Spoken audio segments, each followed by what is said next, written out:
Metro Exodus. This game is something else. If you're into immersive worlds with deep storytelling, this one's going to grab you right from the start. I remember jumping in, and immediately, I felt like I was actually there, trudging through the post-apocalyptic Russian wasteland, feeling every bit of that bleak, yet oddly beautiful atmosphere. What's really cool about Metro Exodus is how it takes the series from the underground tunnels and opens it up to these massive open areas without losing that signature claustrophobic tension. You still get those tight, nerve-wracking moments where you're creeping through dark, creepy tunnels. But now, you also have these wide-open spaces that make you feel a sense of freedom and danger at the same time. There's something about walking through a desolate, snowy wasteland and then hearing the distant howl of a mutant that gets your heart racing. Artyom's journey is such an emotional one. He's not just trying to survive. He's out there searching for hope, for a place where humanity can rebuild. You can feel how much this means to him and his crew.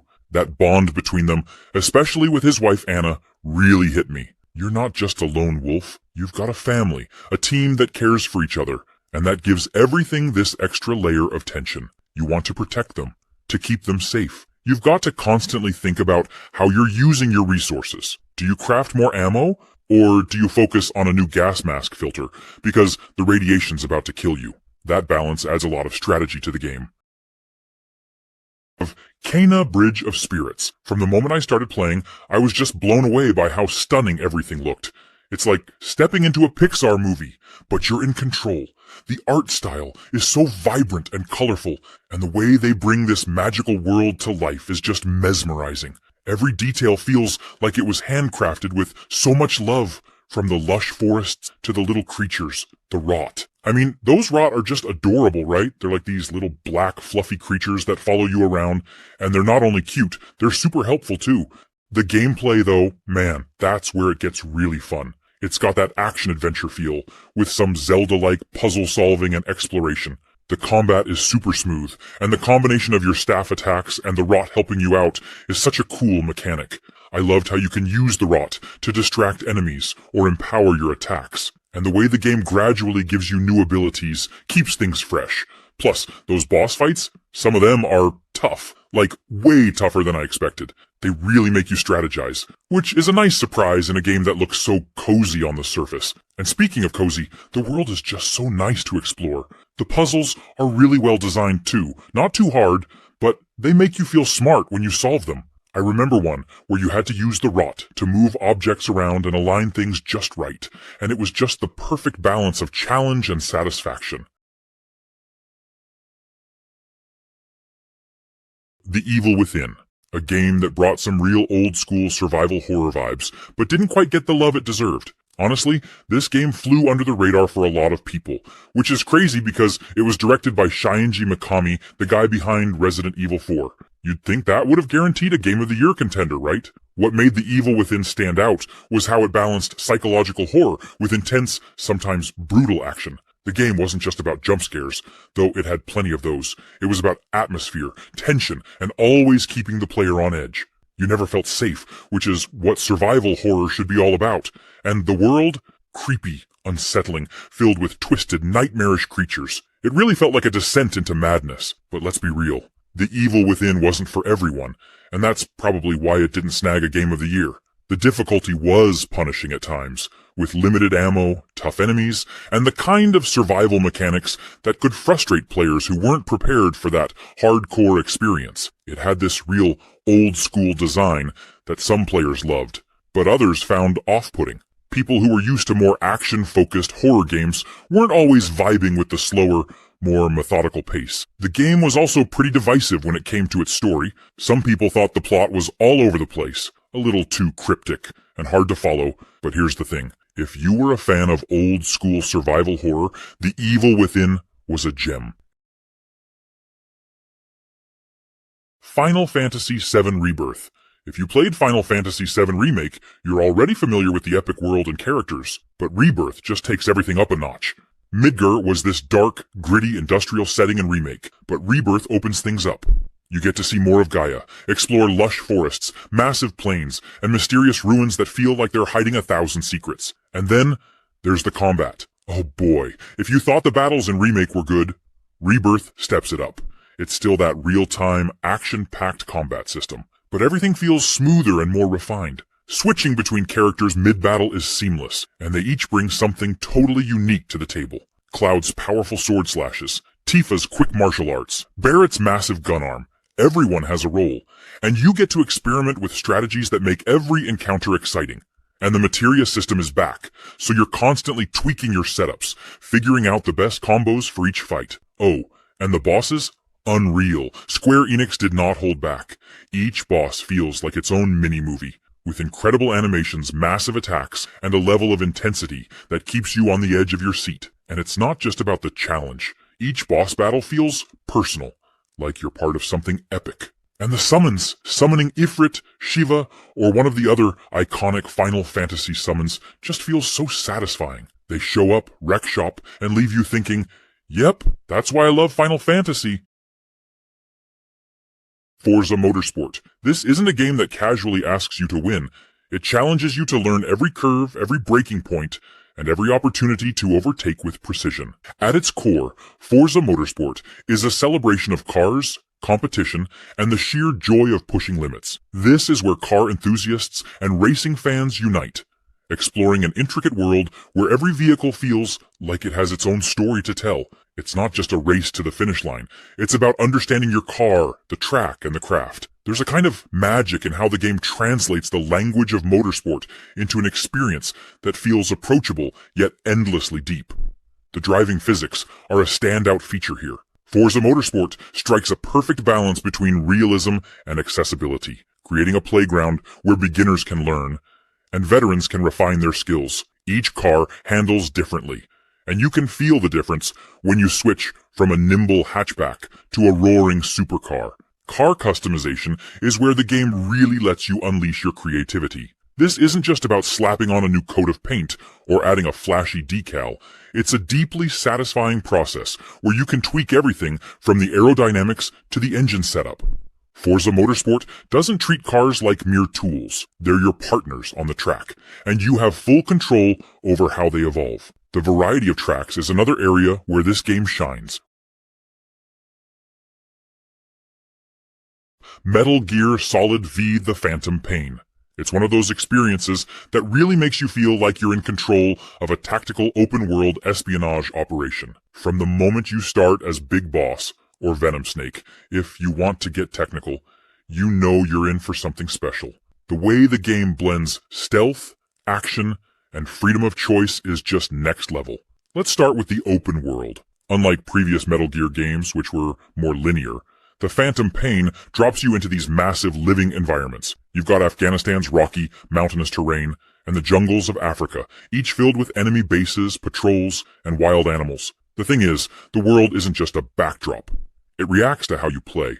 You can approach missions any way you want, whether it's going in guns blazing or sneaking in without anyone ever knowing you were there. And the best part? If you get caught, the game doesn't punish you too harshly. You can adapt, think on your feet, and still pull off the mission. That freedom keeps the tension high and the experience fresh every time. The stealth mechanics, they're just so well done. You've got all these tools at your disposal. Decoys, tranquilizer guns, night vision goggles, and you can customize your loadout for every mission. One of my favorite things to do is use the cardboard box, classic Metal Gear, to sneak around or surprise enemies. It's so ridiculous, but somehow always works. And Mother Base is such a cool feature. You're constantly building it up. Detroit Become Human. It's one of those games where you're not just watching a story play out, you're actually shaping it. Your choices matter, and I mean really matter. The choices aren't always easy either. Sometimes you're like, what's the right choice here? And there's no clear answer. It's all about what you value, and that affects the relationships you build and the path you take. There's this branching storyline, so the game reacts to your choices in a way that feels organic. Each playthrough can be so different, and it's wild seeing how even small decisions can snowball into something huge later on. You play as 3 different androids, each with their own story, and the game does an amazing job of making you care about each one. You feel invested in their struggles, their choices, and what they want for their lives. The best part for me was the emotional weight. The game digs into some pretty deep themes: freedom, empathy, what it means to be human. And because it's so interactive, it really makes you think about what you do in these situations. By the end, you're not just playing a game, you're reflecting on your own beliefs and choices, which is pretty rare for a video game. And Detoit doesn't shy away from tension either.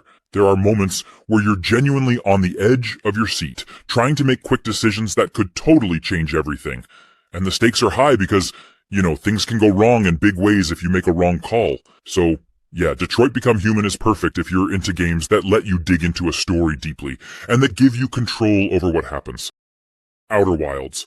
This game is all about exploring the unknown, and it really leans into that feeling of pure discovery. You're a new astronaut, part of this tiny space program from a small, cozy alien race, and you're launched out into space with nothing but your ship and a lot of questions. And I mean a lot of questions. What's so cool about Outer Wilds is that it doesn't handhold or push you in any specific direction. You have this whole solar system to explore, and every single planet is like its own character.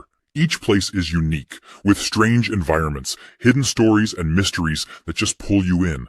You land somewhere, start exploring, and immediately find yourself getting wrapped up in something unexpected. The sense of wonder in this game is unreal. I mean, you'll be cruising along and suddenly you're uncovering secrets that are far bigger than you'd expect. There's something magical about wandering into these ancient ruins or discovering strange technologies from a long-lost civilization. And as you piece things together, you start to understand that every single mystery is connected, which is honestly so satisfying. One of my favorite things is how much Outer Wilds makes you feel like a real explorer. There's no combat or big flashy objectives. It's all about curiosity. Every time you figure something out, it feels like a little victory, and the game respects that you're smart enough to connect the dots on your own. Another thing is the time loop. It's such a unique mechanic that gives the game this sense of urgency, but without being punishing.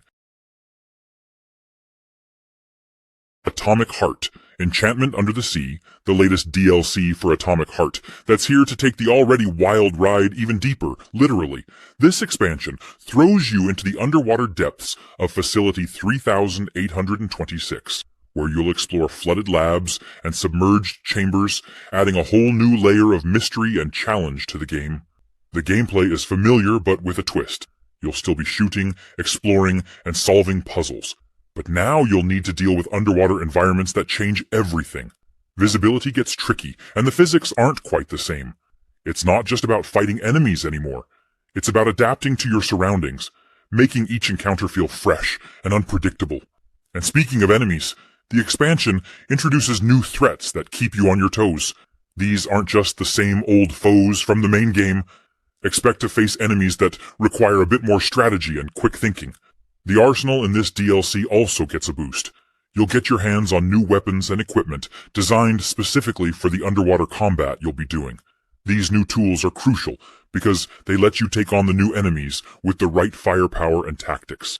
It's all about adapting and finding the best way to survive and thrive in this flooded world.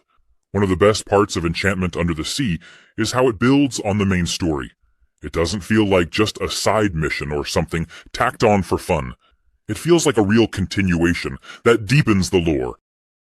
Amnesia Rebirth. What really sets Rebirth apart is how it handles fear. You're not some invincible hero with a shotgun. You're vulnerable, fragile even. And that's what makes every decision feel so important. Do you light that match now to see what's ahead?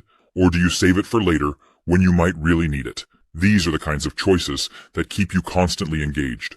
The puzzles are another highlight. They're not just there to slow you down or fill time. They're meaningful. They're tied into the world in ways that make you think, this makes sense here. It's never just about pulling a lever or finding a key. It's about understanding your surroundings, piecing things together, and figuring out how to keep moving forward while the world seems to crumble around you.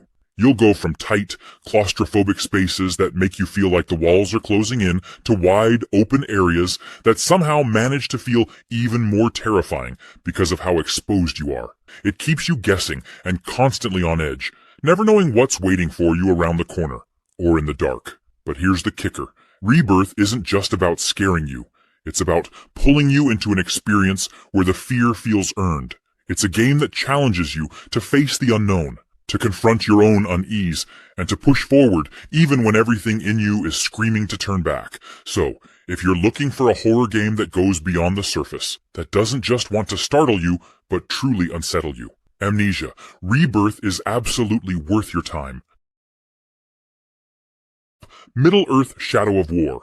It got a bit of a rough start, but honestly, deserved way more love than it got. Now, when it dropped back in 2017, the game had a lot of expectations riding on it because Shadow of Mordor was such a hit. And Shadow of War did a lot of things right, but there's no denying it also stirred up some serious controversy, which didn't help its case at launch. First, let's get the big elephant in the room out of the way: the microtransactions. Yep, that's where a lot of the initial hate came from.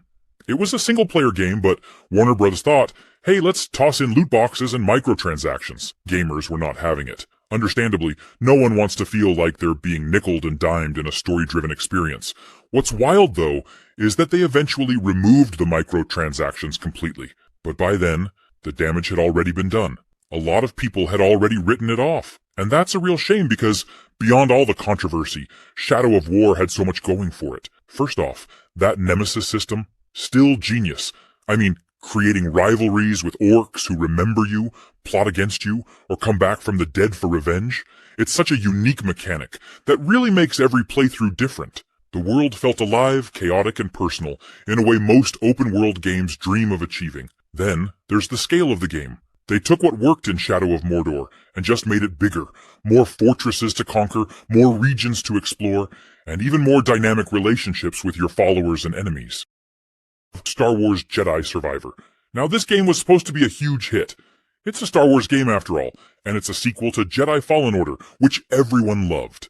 But for some reason, Jedi Survivor didn't quite hit the same heights, at least not right away. Still, this is a game that's definitely better than its initial reception might suggest. When it launched, the game had a lot of bugs, especially on PC. People were reporting frame rate drops, crashes, and all sorts of technical problems. It was one of those situations where the game itself was great, but the technical hiccups held it back.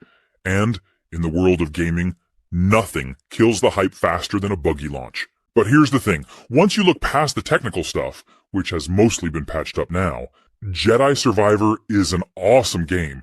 It takes everything that made Fallen Order great and cranks it up a notch. The combat is even more fluid and fun, with new lightsaber stances that let you really customize how you play. Whether you want to go full-on double-bladed action or switch between blasters and sabers, the game gives you options, and it all feels so good. And the exploration. It's even better this time around. The planets in Jedi Survivor are bigger, more open, and filled with secrets to discover. The Metroidvania-style design is back, so you'll be unlocking new abilities and returning to areas to access previously locked-off sections. Jedi Survivor is a beautiful game. The environments are diverse and visually stunning. You definitely don't want to sleep on this one. Call of Duty Modern Warfare 2. It takes everything Call of Duty is known for, fast-paced combat, intense firefights, and cranks it up to the max. This game isn't just about quick reflexes. It's about living out those high-stakes, cinematic moments that you'd normally only see in movies. Modern Warfare 2 is probably one of the most memorable campaigns in the whole Call of Duty series. What I love about the campaign is how well it balances action with quieter, suspenseful moments. It's not just non-stop explosions and chaos, though there's plenty of that. There are also these more thoughtful moments, where you have to rely on stealth, tactics, or just careful observation. It's a cool change of pace, and it makes those big, explosive moments hit even harder. Plus, the story is packed with memorable characters. You'll see some familiar faces like Soap and Captain Price, and the chemistry between them is fantastic. It's like being in an action movie, where every character has their own vibe, and you end up feeling genuinely invested in what happens to them. This campaign is really clever about mixing things up, so you're never doing the same thing twice. There's a little bit of everything. Stealth missions, full-blown shootouts, and even some sequences that almost feel like puzzles, where you have to think about how to use the environment to your advantage. Every mission has its own personality, and each one is designed to keep you engaged and constantly adapting to new situations. It's the kind of game where you never know what's coming next. Guardians of the Galaxy. This one's interesting because it kinda had everything going for it, but for some reason, it didn't hit as big as people expected at launch. I mean, you've got one of the most beloved Marvel teams, a great developer, Eidos Montreal, and a focus on single-player storytelling, which is something a lot of people were craving, but when it dropped, it just didn't make the splash it should have. So, what happened? Well, for one, people were still feeling the aftershocks of Marvel's Avengers.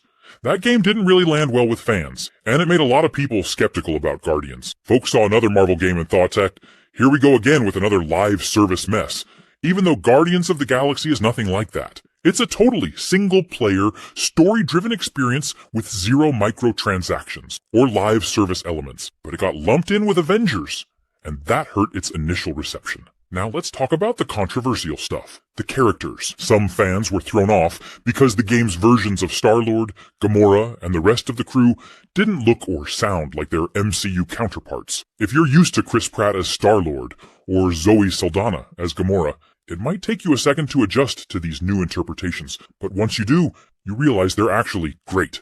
The writing is sharp, the dialogue is hilarious, and the chemistry between the Guardians is spot on. It feels like you're right there with them, and the banter between the team is one of the best parts of the game. The combat also got mixed reactions. Some people found it a little chaotic at first. Elden Ring Shadow of the Erdtree. The moment you step into the new content, it feels different, like you've entered a darker, stranger, and somehow even more intimidating part of the world. If the lands between were a fever dream, Shadow of the Erdtree is a full-on nightmare, but, like, the kind you don't want to wake up from because it's just too cool. Combat is as tight and brutal as ever.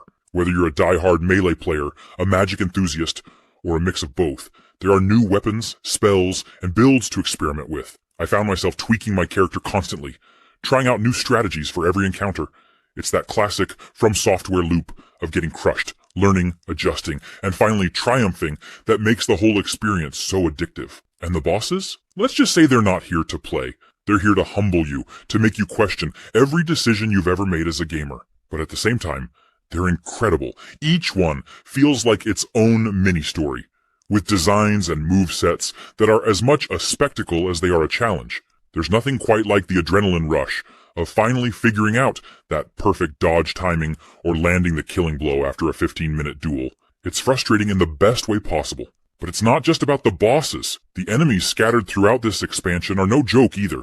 They're relentless, weird, and occasionally terrifying. One moment I was admiring the scenery, the next I was getting ambushed by some unholy abomination I couldn't even describe if I tried. It's classic Elden Ring chaos, and I love it. Titanfall 2. If you haven't jumped into this game yet, you're in for a treat because it's one of those rare shooters that nails everything from movement to story. You're not just running and gunning here. Titanfall 2 turns you into a parkour expert, with wall running, double jumping, and slides that let you weave through the battlefield like a pro.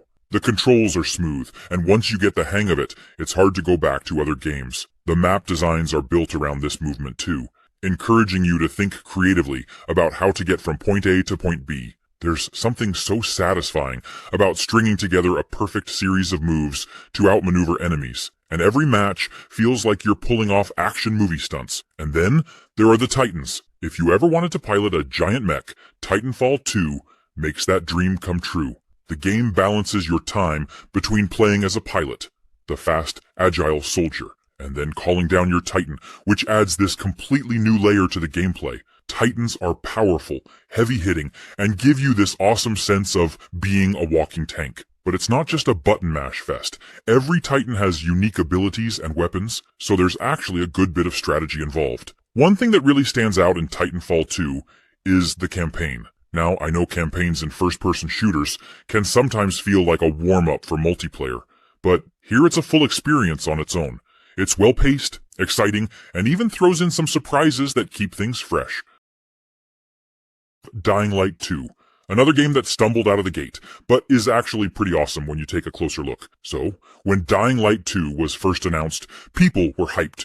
The original Dying Light was a sleeper hit, with its intense parkour system and brutal combat, so expectations were sky high for the sequel. But then, delays happened. Lots of them.